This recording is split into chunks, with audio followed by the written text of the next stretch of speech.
Еврорадио.FM. Вітаю ўсіх слухачоў Еўрарадыё. У студыі для вас працуе Зміцер Лукашук, і гэта сумесны стрым Еўрарадыё і Е-прамовы, які можна не толькі слухаць, але і глядзець праз аккаунты Еўрарадыё у сацыяльных сетках Facebook, Аднакласнікі, ВКонтакце, на канале YouTube. 12 лютага ў будынку суда Маскоўскага района Мінска Маскоўскага суда Мінска пройдзе першае пасяджэнне, дзе будуць разглядаць справу Марыны Золатавай, аднаго з фігурантаў, ну, в прынцыпе, апошняга фігуранта з так званай справы Белта. Абмеркаваць гэтую справу і тое, чым можа гэта скончыцца, я запрасіў сёння да сябе ў студыю старшыню Беларускай асацыяцыі журналістаў Андрэя Бастунца і юрыста праваабарончай арганізацыі «Вясна» Валентина Стефановича. Добрый день, шановное господарство. Добрый день. Добрый день. Я так разумею, что вы, как правоабаронцы, будете завтра присутнічаць на судовом пасяджэнні. Ну, так, да. Ну, в любом выпадку организации будут представлены. А ўвогуле, якія чаканні? Вот давайте першым мы перейдем до больш грунтоўнага абмеркавання ситуации. Вот чаканні от суда, Валентин. Ну, чаканні якія? Улічваючы то, што справа сама по сабе не была спыненая да суда, і матэрыялы былі перададзены ў суд, то, канешне, я думаю, што навряд ці мы побачым там апраўданне спадарні Золатавай. То есть я мяркую, што скончыцца ўсё абвінаваўчым прысудам, пытанне толькі якім. І, канешне, мы са свайго боку вельмі спадзяемся, што ён не будзе звязаны з прымяненнем нейкіх жорсткіх санкцый у дачыненні гаспадарні Золатавай, таких скрайніх, як там пазбаўленне волі, што ўсё абмяжуецца там штрафам, напрыклад. Ну, хацелася б спадзявацца. Андрей, ці не залішне аптымістычныя чаканні у Валентина? Ну, я б не назваў іх аптымістычнымі, хутчэй я б сказаў, што я іх нават песімістычнымі назову, бо сэнс іх у абвінавачным прысудзе. І, на жаль, я таксама падзяляю яго погляд на гэтую сітуацыю і не спадзяюся на тое, што прысуд будзе, што судовае рашэнне будзе апраўдальнае. Я крыху нагадаю ўвогуле пра што ідзе гаворку, можа той, хто не асабліва ў тэме ці забыўся. Раніцай 7 жніўня супрацоўнікі следчага камітэту прыйшлі з ператрусам у офіс інтэрнэт-парталу Тутбай і інфармацыйнага агенцтва Белапан, а таксама у кватэры журналістаў, ну, рэдактароў найперш гэтых кампаній. Цягам 7-9 жніўня затрымалі 18 журналістаў, частку з іх вызвалілі адразу пасля допытаў, і пазней следчы камітэт паведаміў, што ў справе 15 фігурантаў. Увогуле следчы камітэт завёў крымінальную справу за несанкцыянаваны доступ да камп'ютарнай інфармацыі, платнай падпіскі Белта.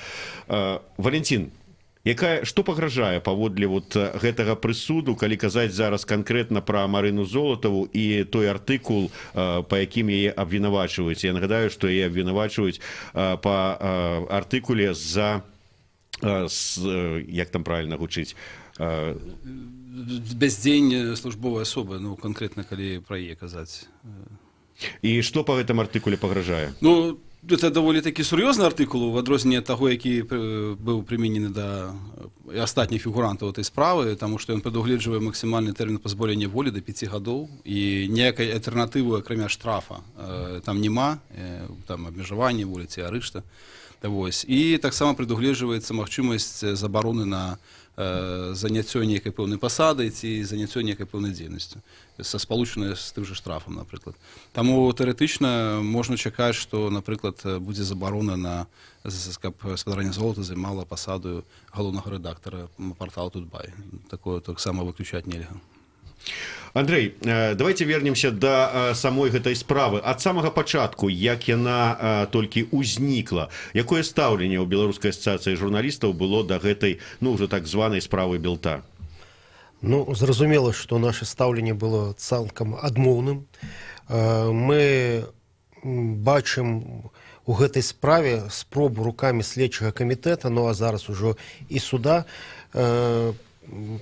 пагоршыць умовы дзейнасці незалежных сродкаў масавай інфармацыі і ў першую чаргу тых, хто працуе ў інтэрнэце, дзе пакуль што, як мы ведаем, перавага застаецца, не гледзячы ні на што, за недзяржаўнымі рэсурсамі. І вось у мяне такое ўражанне, што хтосьці ў дзяржаве вырашыў крыху гэтую сітуацыю перафарматаваць. І менавіта вынікам гэтага сталі вось гэтыя крымінальныя справы, якія былі накіраваны у першую чаргу супраць журналістаў Белапана і Тутбая, і вось адна з якіх зараз знаходзіцца ў судзе. Валентин, ну, у Андрея такое вот все ж таки тлумачение всей этой ситуации с пункту гледжання, ну, журналистского функционера, назовем это так, с пункту гледжання вот юриста, правооборонцы. Як вот правооборонцы поставились до самой этой ситуации, самой этой справе, як яны ее расценили? Ну, я тут пагаджуся з Андреем, тому що мяркую, што нельга разглядаць справу супраць тых журналістаў, ці справу Белты, які ще называюць, у адрыве ад агульнай сітуацыі, якая ў краіне існуе на сёння з сродкамі масавай інфармацыі. А я б сказаў, што па выніках минулого году, у нас якраз акурат была неяк перадача, калі мы абмяркоўвалі вынікі мінулого года з пункту гледжання праваабарончых арганізацый. Сфера з СМІ, выказвання меркавання, распаўсюду інфармацыі, гэта якраз тая сфера, в якой назіраецца відавочнае пагаршэнне умоваў. То есть, калі пра іншае мы можам казаць, што там, ну, можа быць, не столькі там шмат палітычна матываванай пераследу было ў параўнанні з 17 годам. В некаторых сферах там невялічкія крокі нібыта зроблены, там, як законе масавых мерапрыемствах, там, ці там дэкрыміналізацыя дзейнасці незарэгістраваных арганізацый, то ў сферы СМІ якраз мы назіраем гэтае пагаршэнне у звязку з прыняццём новага закона, ну, не новага, так скажем, зменаў закона ў сродках масавай інфармацыі, відавочнае пагаршэнне умоваў працы якраз інтэрнэт-выданняў. І ў гэтым кантэксце мы разглядаем гэтую справу, таму што я не буду вдавацца в падрабязнасці там складу злачынства, тому что там розныя могуць быць на эту тему меркавання, але відавочна, што мы як праваабаронцы зазначаем то, што дзеянні выглядалі як спланаваная менавіта кампанія.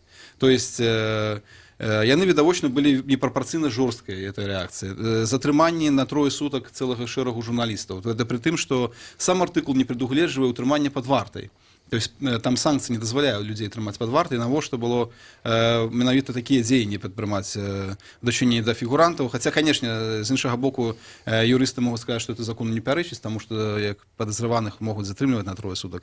Вось. Але іншыя дзеянні, там, канфіскацыя тэхнікі, ператрусы в этих всех рэдакцыях, все это разам дае нам такой кантэкст таго, што менавіта як такую публічную такую акцыю запалохвання якраз это можна расцэніць. То есть як сігнал такі незалежным сродкам масавай інфармацыі, таму што не выпадкова, як мне падаецца, атака была зроблена менавіта на вядучае інтэрнэт-выданне ў краіне Белапан і Тутбай. То есть гэтыя на сённяшні дзень два інфармацыйныя агентства Белапан і Тутбай з'яўляюцца такімі ведучымі, я б сказаў, сродкамі масавай інфармацыі, менавіта якія працуюць в інтэрнэце. Андрей, якая была рэакцыя на ўсе гэтыя падзеі міжнароднай журналісцкай супольнасці?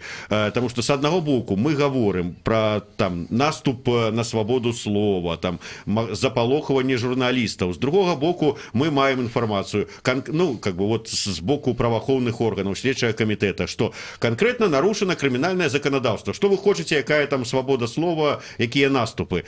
Як это расцэнілі ўсё ж такі больш дазнаныя калегі міжнародныя? Вось у меня таксама ўражанне, што тыя, хто стаяў за гэтай справай, яны думалі: жнівень, людзі ў адпачынку, справа нібыта эканамічная, аб чым тут казаць? Прыйшлі, усталявалі законнасць, і ўсё будзе ціха і мірна. Але атрымалася інакш. Па-першае, усе міжнародныя структуры, і Еўразвяз, і Рада Еўропы, і АБСЕ выступілі з рэзкімі заявамі з нагоды якраз такі вось гэтых звыш нармальна жорсткіх дзеянняў у дачыненні журналістаў. Па-другое, яны атрымалі такую вельмі шырокі розглас у замежных сродках масавай інфармацыі, сюжэты прайшлі у шматлікіх телепрограммах, у вядучых міжнародных выданнях. І я думаю, што тыя, хто распачынаў гэтую справу, магчыма, некалькі разоў аб гэтым пашкадавалі. А як ужо аб гэтым шкадаваў МЗС, я ўжо і не ведаю, якія налажвалі імідж Беларусі, налажвалі сувязі, і тут раптам вось такі падарунак ад сваіх калег па ўраду. Да, причем заўважце, як вы сказали, нібыта справа эканамічная, але падыходы да ўладаў якраз такі былі зусім не эканамічныя, таму што лагічна было б, калі казаць такім рэчышчы, перавесці это ўсё плоскасць грамадска-правых адносінаў. Грубо кажучы, там нанесена была шкода вот таким чынам кампаніі Тутбай Белапана. Падайце зыск, спаганіце з Тутбай. Это сродкі той шкоды, якую вы нанеслі тым, што карысталіся бясплатна этой рассылкі. Это было б лагічна, калі мы гаворым пра эканамічны чыннік. Па вялікім рахунку, следчы камітэт выступіў у ролі так званага рэкетыра, які выбіваў грошы з журналістаў за тую нібыта шкоду, якія яны нанеслі вось Белта. Замест таго, каб гэта вырашалася у грамадзянскім працэсе ці эканамічным працэсе, у якім правы бакоў роўныя, і яны могуць даказваць сваю пазіцыю.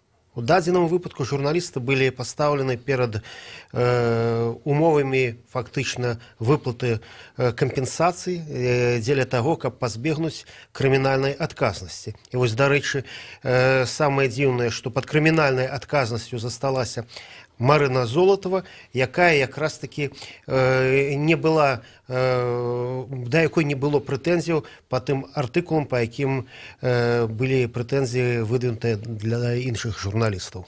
Да, я нагадаю зноўку, што вот па інфармацыі следчага камітэта ў справе 15 фігурантаў, атрымліваецца 14 былі пазбаўленыя, знятыя з іх усякія пераслед, але яны вымушаныя былі сплаціць кампенсацыю па меры ад 3 до 17 тысяч рублёў. Толькі Марына Золатова засталася пад крымінальным пераследам.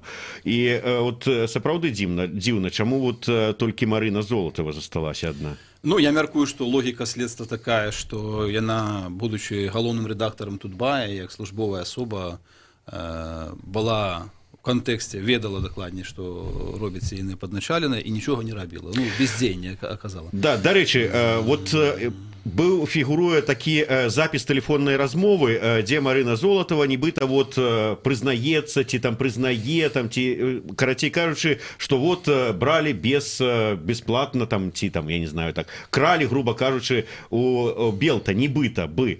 Але суть-то ў тым, што, як высветліла ў ходзе расследавання свайго Еўрарадыё, гэты запіс быў зроблены незаконна і невядома якой структурай, хутчэй за ўсё КДБ. І гэта нейкім чынам вот у судзе будзе прынята, што яшчэ не была распачатая справа крымінальная, у межах якой рабілася праслухоўванне, а ўжо праслушка стаяла. Напэўна, аператыўна-вышуковыя мерапрыемствы, можа, нейкія праводзілі. Але я хацеў бы падкрэсліць тут трошку іншы аспект, што вот такого кшталту рэчы, яны досыць папулярныя ў нас у Беларусі.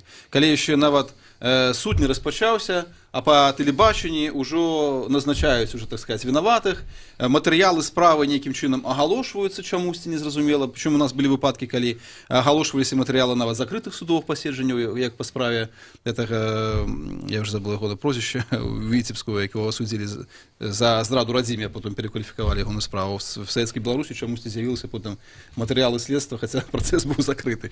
Я выбачаюся, мы перарвемся на кароткую паузу, кароткі выпуск навінаў на Еўрарадыё. Я нагадаю, што ў студыі у нас старшыня БАШ Андрэй Бастунец і юрыст вясны Валянцін Стэфанович. Сумесны стрым Еўрарадыё і прамовы. Зміцер Лукашук. Працягнем праз хвіліну.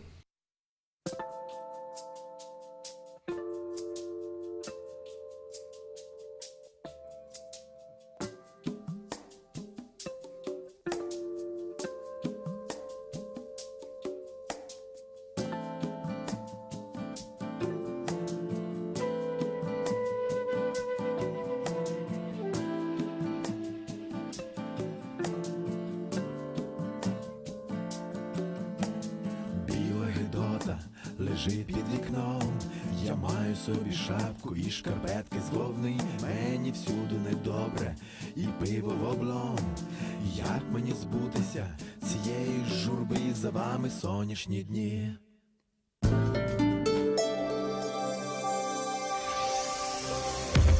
Еўрарадыё. Час ведаць, што адбываецца.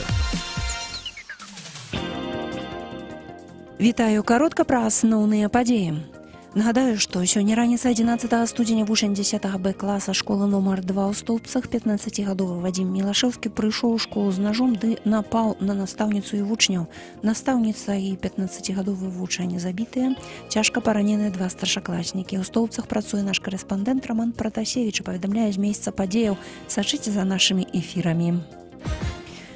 Загадчык аддзела хірургіі Столбцоўскай бальніцы Дмітрий Пляскач распавёў Еўрарадыё, што двое 16гадовых хлопцаў, якія пацярпелі пры нападзе ў школе, цяпер у рэанімацыі ў стабільна цяжкім стане з нажавымі раненнямі. Сведкі сцвярджаюць, што Вадзім Мілашэўскі цэліў людзям у грудзі і ў шыю. У 2018-м за язду без пасведчання кіроўцаў Беларусі аштрафавалі 1769 чалавек, паведамляе Александр Цагельнік, часовы выканаўца абавязкаў начальнікаў ДАІ МУС. Адказнасць за паўторнае кіраванне транспартам без пасведчання кіроўцы стала больш жорсткай з 31 студзеня. Цяпер за такое правапарушэнне пагражае нават арышт. У выніку колькасць затрыманых за правапарушэнне знізілася на 13%. Да падпісання пагаднення о спрашчэнні візавага рэжыму паміж Беларусю і Еўрасаюзам застаўся адзін апошні крок. Гэтую думку выказала кіраўніца прадстаўніцтва ЕС у Беларусі Андрэя Віктарын у інтэрв'ю Тутбаю.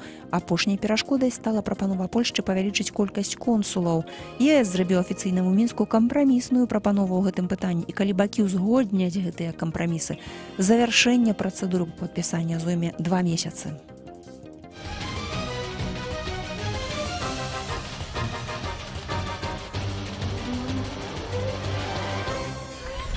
Еўрарадыё.фм. Вітаю ўсіх слухачоў Еўрарадыё. У студыі працуе Зміцер Лукашук. Гэта сумесны стрым Еўрарадыё і Е-прамовы. Разам з маімі гасцямі, старшынёй Беларускай асацыяцыі журналістаў Андрэем Бастунцом і юрыстам праваабарончай арганізацыі «Вясна» Валентинам Стэфановічам мы абмяркоўваем судовы працэс над рэдактарам Тутбай Марынай Золатавай, які пачнецца заўтра у судзе Маскоўскага раёна Мінска. Валентин, атрымліваецца так, нам СМИ у выглядзе афіцыйнай газеты адміністрацыі прэзідэнта Беларусь сегодня давяла пра тое, што вот ёсць вінаватыя, яны там хакеры, яны там кралі матэрыялы у Белта з падпіскі і выклалі запісы размовы тэлефоннай Марыны Золатавай з кімсьці там з рэдактароў Тутбая і гэтак далей. Такім чынам нам яшчэ да суда, які павінен вызначыць, вінаваты чалавек ці не вінаваты, і ў адпаведнасці з гэтым прызначыць прысуд там нейкі ці пакаранне ці не прызначыць яго, нам ужо ўсім падаводзілі, што вот ёсць вінаватыя людзі, вот яны хакеры банальныя і гэтак далей. Ці не падстава вот вся гэтая сітуацыя для того, чтобы суду ўвогуле не было ніякага, бо ёсць канкрэтныя парушэнні. Ну, канешне, гарантыі справядлівага судовага разбіральніцтва яны павінны быць ва ўсіх, і ў тым ліку спадарання Золатавай, і адна з іх это прэзумпцыя невінаватасці, таму што толькі суд можа прызнаць кагосьці вінаватым ці невінаватым. Але тут, як я ўжо казаў, гэта не першы раз. Вот это вот самая газета, якую вы назвалі «Беларусь сегодня», яна перыядычна друкуе нейкія матэрыялы папярэдняга следства, яшчэ до суда можна ўзгадаць вялікую публікацыю адносна падзеяў 2010 года. Я уже не памятаю, як там артыкул называўся, потом фільм еще быў на эту тему «Железом по стеклу», дзе таксама было напісана ўжо в таким обвинавающем контексте, погромщики, прозвища их были указаны, только что адрес еще хатні не указали. И все, уже все было установлено, на что было суд проводить. Тому з этого пункту гледжання, конечно, мы этот процесс так само будем оценивать. С пункту гледжання гаранты менавіта справедливого судового разбиральництва, наколькі яны выконваліся падчас суда. Андрей, Золатаву вінавацяць па артыкуле, які гучыць так: бяздзейснасць службовай асобы. Але вот асабіста мне, магчыма, вот я памыляюся, па гэтым артыкуле павінны нейкія прэтэнзіі, можа судзіць, не судзіць, но нейкія прэтэнзіі выказаць кіраўніцтву Белта. а не Золатавай, якое, як вот даходзяць розная інфармацыя, усе ведалі гэтыя паролі, ведалі ў кіраўніцтве Белта, што іх усе ведаюць, і ніхто нічога не рабіў. Прычым, гэта ж не то, што вот там раз сёння там паролі знайшлі, заўтра укралі, паслязаўтра стала вядома. Гадамі цягнулася. Ну, магчыма, з гэтым і звязана тое, што кіраўнік Белта быў зняты з пасады, хаця перадвинуты на пасаду галоўнага рэдактара СБ «Беларусь сегодня». Я жартую, конечно. Газеты рассказывали, як іх там уворовывали. Так. Я жартую, але вось такая цудоўная звязка атрымалася спецыяльна для следства. Насамрэч, я б хацеў бы звярнуць увагу, калі сур'ёзна, на іншую рэч. Калі мы бачым прэтэнзіі, якія прад'яўляліся вось гэтым 14 абвінавачаным па справе Белта, якія былі потым вызвалены ад крымінальнай адказнасці з прыцягненнем да адміністрацыйнай, дык вось ім прад'яўлялі абвінавачанні як фізічным асобам. З іх бралі кампенсацыю як з фізічных асобаў. І тая самая Белта атрымала, напрыклад, ад 7 ці колькі там журналістаў Тутбая кампенсацыі. Калі гаворка ішла пра тое, што правы парушаў Тутбай, то кампенсацыя мусіла быць адна, наколькі я разумею, а не 7 кампенсацый з кожнай фізічнай асобы. Але калі мы бярем кампенсацыю з фізічнай асобы, то якія могуць прэтэнзіі да кіраўніка, для галоўнага рэдактара кампаніі. Калі была кампенсацыя і судовая справа супраць Тутбая, так, пэўная логіка магла бы быць. Тут я бачу проста такія две супрацьлеглыя думкі у аднаго следчага. Ну, ці тут спроба двойчы пакараць адну установу. Спачатку вот як установу, ці дакладней спачатку як вот супрацоўнікаў гэтай установы, а потым і саму установу праз галоўнага рэдактара. Ну, можна казаць і так. Валентин, вот мы зараз шмат і вот Андрей, я тут, можа быць, дзесьці тут паддаківаў, я кажу, што вот наступ на свабоду слова, там і гэтак далей. А ці нема тут звычайнага рэйдэрства? Вот зараз у журналісцкіх колах такое папулярнае слово. Можа, просто нехта хоча, там, дзяржаўная структура там нейкая, ці не дзяржаўная структура, рукамі дзяржаўных структур, хочуць захапіць самы папулярны партал. Ну, тут в нашей ситуации я б нічога не выключаў, конечно. А адзінае, што я хацеў сказаць, што, напэўна, у нашай краіне нічога без ведама соответствующих органов не робіцца. Я не верю, што нехта там просто нейкі там багаты чалавек вырашыў там захапіць Тутбай. То есть, калі это і будзе там рабіцца і дапускаць, што такі варыянт магчымы, то, конечно, это все робіцца з адпаведнымі, так сказать, узгадненнями. Вось. И я тут не могу на эту тему, конечно, ничего конкретного сказать, только поразважаць, але я думаю, что верагодна, что некие непублічныя сигналы, конечно, и уладальнику Тутбая так само могут поступать, и в принципе верагодна, что и як минимум задача некага самоцензурирования так само может тут присутнічаць, каб дамагчыся таго, каб Тутбай был больш, так сказать, асцярожны в сваіх там ацэнках і матэрыялах, хаця я б сказаў, што это досыць узважанае СМІ, оно ніколі не было нейкім такім падкім в адзін нейкі бок. Яны заўсёды неяк стараюцца узважаную інфармацыю падаваць. Вось. Хаця, канешне, я як прадстаўнік незарэгістраванай арганізацыі магу сказаць, што перыядычна раней сутыкаўся з пэўным самацэнзураваннем некаторых СМІ. Вось. Але зараз гэтага няма. І, можа быць, это якраз такі напрягае некаторыя органы. Но про тое, як это паўплывае, ці напалохалі і саму Марыну Золатаву і супрацоўнікаў рэдакцыі ўся гэта справа і гэты судовы працэс, мы даведаемся. Я сёння размаўляў з Марынай, яна паабяцала бліжэйшымі днямі завітаць да нас у жывы эфір і как бы абмяркуем усе гэтыя пытанні. Андрей, мне цікава іншае. Вот мы, да, гаворым про тое, што як гэта ўсё можа адбіцца на нашым айчынным там медыйным полі, на журналістах і гэтак далей. Але калі вот, скажем так, ну вот раптам там Тутбай знікне, ці Тутбай там пад некага, ну, грубо кажучы, ляжа, ці яшчэ што-небудзь. Наколькі гэта, калі казаць не проста пра медыйнае поле, а пра інфармацыйную бяспеку нашай краіны, наколькі гэта бяспечна, небяспечна, ці вот ніяк? Марына Золата сёння ўжо сказала ў сваім інтэрв'ю, што калі раптам нешта станецца з Тутбаем, дык на яго месца прыйдзе не наша Ніва ці Радыё Свабода, а прыйдуць расійскія інфармацыйныя рэсурсы. І, на жаль, такая перспектыва мне падаецца вельмі верагоднай. І таму застаецца спадзявацца, што гэтага не адбудзецца, што і журналісты будуць выконваць свае абавязкі у прыватнасці ў Тутбаі, і сам рэсурс зможа падтрымліваць сваю рэдакцыйную лінію, якую ён абраў. Ну вот слухае зараз нас просто які-нибудь там шараговы чалавек, спажывец нашай інформпрадукцыі, і думае, ну а што тут дрэннага? Ну прыйдзе расійскі, ну прыйдзе вон НТВ якое-нибудь, яшчэ што-нибудь, у іх грошы ёсць, будуць ствараць добры прадукт, вон будуць, як на спутніку, журналісты добрыя аклады мець. Ну, што тут дрэннага? Вот што дрэннага?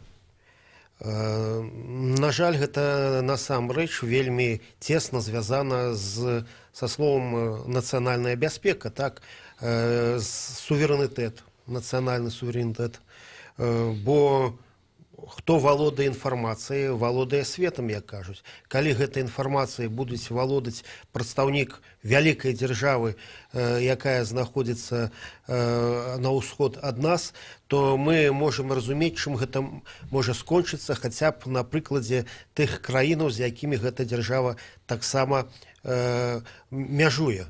І я скажу, што перспектывы паўтарэння падзеяў нават не ў такім жорсткім варыянце, як ва ўкраіне ці ў Грузіі, але як у Малдове і гэтак далей, мне яны зусім не падабаюцца. На жаль, сёння інфармацыйная вайна ёсць адным з метадаў гібрыднай вайны, якая адбываецца ва ўсім свеце. І гэта, ну, мне падаецца, што лепш, калі мы самі будзем вырашаць свой лёс, а не даваць права на гэта людзям, якія свае праблемы не могуць вырашыць. Валентин, мне да вас, як да чалавека, які даволі часта бывае на ўсіх на судовых пасяджэннях такога кшталту, як вы лічыце, вот з аднаго боку мы чуем часта, што ў нас тут ёсць тэлефоннае права, што рашэнне прымаецца не суддзёй, а дзесьці там наверсе ці там па палітычных нейкіх меркаваннях, з другого боку нам кажуць, што ўсё ў нас тут вот як закон, так ўсё і робіцца па законе. Вот ваше меркаванне у дадзенай канкрэтнай сітуацыі можна нейкімі там довадамі, аргументацыяй, там заканадаўствам, цытаваннем і гэтак далей, да ўрэшце рэшт вот словамі пра нацыянальную бяспеку, пра якое толькі што казаў Андрэй, неяк ўсё ж такі павярнуць справу на карысць Марыны Золатавай, ці тут вынік ужо вырашаны? Ну, я б сказал так, что то, что будут приводиться некие аргументы и ту позицию, якую будет занимать оборона и сама Золотова, яны безумоўна важные. Яны важные с пункту гледжання оценки этой справы іншими, в тым ліку міжнароднай супольнасцю, в тым ліку прафесійнай журналісцкай супольнасцю, праваабарончай супольнасцю. І чым я пераканаўчы яны будуць, тым это больш будзе мець моцы. З пункту гледжання, ці магчыма гэта такі ўплыў на канкрэтны прысуд суда, то я б сказаў бы хутчэй, што напэўна не. Таму што я перакананы, што па такога кшталту справах рашэнне прымаецца на нейкіх іншых месцах. Андрэй, вы згодныя ці не? Вот увогуле Беларуская асацыяцыя журналістаў нейкім чынам далучылася там з юрыдычнага пункту гледжання, там прававога, кансультацыйнага да справы вот Марыны Золатавай, ці, ну, ўсё ж такі ёсць там свае юрысты, яны самі ўсё. Ну, Тутбай гэта вялікая арганізацыя, магчымасці якой большая, чым у Беларускай асацыяцыі журналістаў, і яны з гэтай справай, так, яны змагаюцца самі, мы кансультуемся, але пакуль што яны самі абралі адваката, які ажыццяўляе абарону Марыны. Баш ладзіць інфармацыйную кампанію ў падтрымку Тутбая, падтрымку іншых журналістаў, якія праходзілі па гэтай справе. Які можа быць вынік гэтай справы? Я таксама не вельмі спадзяюся на тое, што інфармацыйныя кампаніі могуць так раз і ўсё кардынальна і ў адзін момант змяніць, хаця зразумела, што яны таксама патрэбныя. Але ў адрозненне ад Валянціна я ўсё ж такі не буду казаць, што вось ужо вынік суда, он ужо недзе напісаны, перадвырашаны. Я спадзяюся, што во всякім разе я скажу так, трэба рабіць, што трэба, і хай будзе, што будзе, што абарона, Марына, журналісты, кожны мусіць рабіць сваю справу, а якім будзе вынік, гэта будзе ўжо залежыць не толькі ад нас. Я тут паўтаруся, што я меў на ўвазе канкрэтны сам судовы працэс, в гэты дзень там прамова адваката і так далей. Але тое, што кампаніі важныя і тое, што мы пра гэта гаворым і даем нейкія свае ацэнкі, яны безумоўна могуць паўплываць на сітуацыю. Інакш бы не было б сэнсу, як кажам, нашай працы. І мы на практыцы вельмі часта сутыкаліся з тым, што там хто тыя рашэнні прымае, яны нас чуюць. І бывалі такія выпадкі шмат разоў, калі просто ўсё ж такі не давалі людзям нейкія жорсткія віды пакаранняў, таму што відавочна не хацелі абвастраць сітуацыю максімальна, ведаючы, што ў такім выпадку все будуць сказаць пра зноўку пра палізняволеных, пра палітычны пераслед і так далей. То есть асуджаюць людзей, але тым не менш там не пазбаўляюць іх свабоды. Такія варыянты таксама былі, мы іх назіралі. Андрей, але мне ўсё ж таки цікава, дадуць, да прыкладу, не дай бог, конечно, але дадуць нейкі там прысуд Марыне Золатавай, і як вынік будзе тое, што яна не можа, там, скажем, займаць цягам 5 гадоў кіруючую пасаду. І што? Хто чаго гэтым даб'ецца? Няўжо уладальнікі Тутбаю скажуць, тада, таварыш майор, прышліце нам свайго чалавека на гэтую пасаду. Я не думаю, што так будзе, але я не хацеў бы ўсё ж такі далёка забегаць наперад. Мы пакуль не ведаем, які будзе прысуд, можа там наогул не будзе фігураваць гэтых абмежаванняў. Зразумела, што падобныя абмежаванні могуць лёгка абыходзіцца. З іншага боку, мы не ведаем, якія могуць быць там рэакцыі і з боку ўладу, і з боку кіраўніцтва Тутбая на тыя ці іншыя умовы дзейнасці, якія будуць.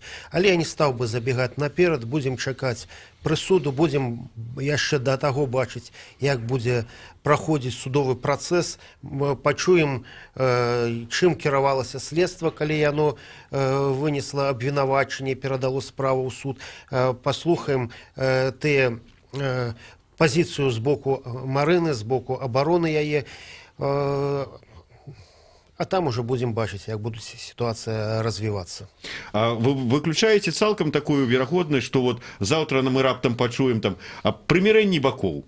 Ці там, скажем, прокуратура ці следчыя адклікалі сваю справу, вырашылі закрыць справу? Прымірэнне ў крымінальным працэсе это быць не можа, а тое, што прокуратура можа адказацца ад абвінавачання, то тэарэтычна можа. Но мне здаецца, што навошта тады да суда яе даводзілі, каб судзе адмаўляцца ад прад'яўленага абвінавачання. Это для іх будзе нейкая пэўная такая страта твару, мне падаецца.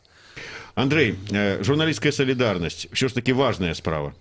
Так, зразумела. Значная справа, і тыя журналісты, якія праходзілі абвінавачанымі па справе Белта, яны неаднаразова казалі пра тое, што падтрымка з боку калегаў, яна была ім вельмі патрэбная і неабходная. Дзякуй вялікі. Я нагадаю, што ў нас у гасцях сёння былі старшыня Беларускай асацыяцыі журналістаў Андрей Бастунец і юрыст праваабарончай арганізацыі «Вясна» Валентин Стефанович. В студыі працаваў Зміцер Лукашук. Яшчэ раз нагадаю, заўтра 12 лютага ў будынку суда Маскоўскага района Мінска распачнецца о 10 гадзіне судовае пасяджэнне па справе Марыны Золатай, фігуранце справы Белта. Прыходзьце падтрымаць, мы там будем. Дзякуй, слухайце і глядзіце Еўрарадыё.